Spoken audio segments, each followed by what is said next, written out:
اعوذ باللہ من الشیطان الرجیم، بسم اللہ الرحمن الرحیم۔ سورہ انبیاء کی چند آیتیں پڑھ رہا ہوں۔ وَنَضَعُ الْمَوَازِينَ الْقِسْطَ لِيَوْمِ الْقِيَامَةِ فَلَا تُظْلَمُ نَفْسٌ شَيْئًا، اور ہم قیامت کے دن انصاف کی ترازو رکھیں گے، پس کسی جان پر ذرا بھی ظلم نہ ہوگا۔ وَإِن كَانَ مِثْقَالَ حَبَّةٍ مِّنْ خَرْدَلٍ أَتَيْنَا بِهَا، اور اگر رائے کے دانے کے برابر بھی کسی کا عمل ہوگا تو ہم اس کو حاضر کر دیں گے۔ وَكَفَى بِنَا حَاسِبِينَ، اور ہم حساب لینے کے لیے کافی ہیں۔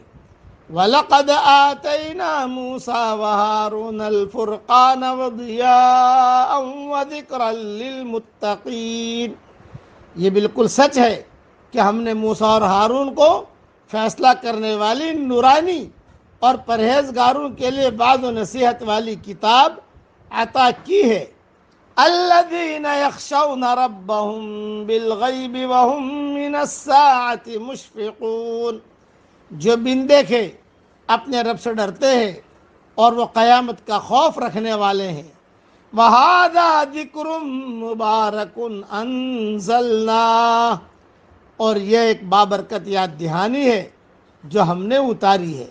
أَفَأَنْتُمْ لَهُ مُنْكِرُونَ، تو کیا تم اس کے منکر ہو؟ مختصر تشریح سن لیجیے۔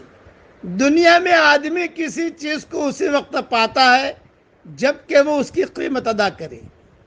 کم قیمت دینے والا کم چیز پاتا ہے اور زیادہ قیمت دینے والا زیادہ چیز۔ یہی معاملہ آخرت میں بھی پیش آئے گا۔ وہاں کی اعلیٰ چیزیں بھی آدمی کو قیمت دے کر ملے گی۔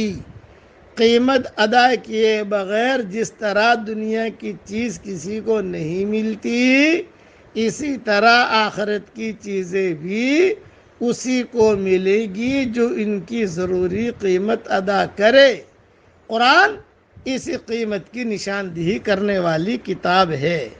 اس طرح خدا نے انسان کے ہدایت کا انتظام کیا، مگر خدائی ہدایت نامہ کو واقعی طور پر اپنے لیے ہدایت بنانا اسی وقت ممکن ہے جب کہ آدمی انجام کا اندیشہ رکھتا ہو۔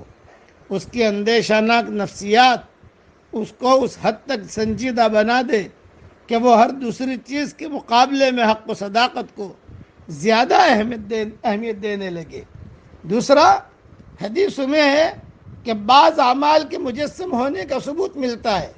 مثلا صاحب قرآن کے لیے قرآن ایک خوش شکل نوجوان کی شکل میں آئے گا۔